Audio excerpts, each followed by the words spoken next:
குழந்தைகளே, நாம் ஏன் தீபாவளியை கொண்டாடுகிறோம் தெரியுமா? இது ஆண்டின் மிக மகிழ்ச்சியான நாட்களில் ஒன்று, ஒளியின் திருநாள்.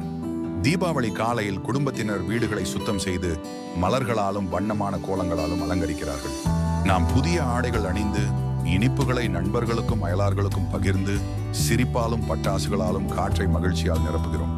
மாலை நேரத்தில் தியா என்று அழைக்கப்படும் சிறிய விளக்குகளை ஏற்றி வீட்டின் எல்லா இடங்களிலும் வைக்கிறோம். இந்த சிறிய விளக்குகள் எல்லாவற்றையும் ஒளிரச் செய்கின்றன. மேலும் ஒளி எப்போதும் இருளை வெல்லும் என்பதை நினைவூட்டுகின்றன. ஆனால் தீபாவளி என்பது வெறும் விளக்குகள் மற்றும் இனிப்புகளை பற்றியது மட்டுமல்ல. அது அன்பையும் கருணையையும் மகிழ்ச்சியையும் பகிர்வது பற்றியது.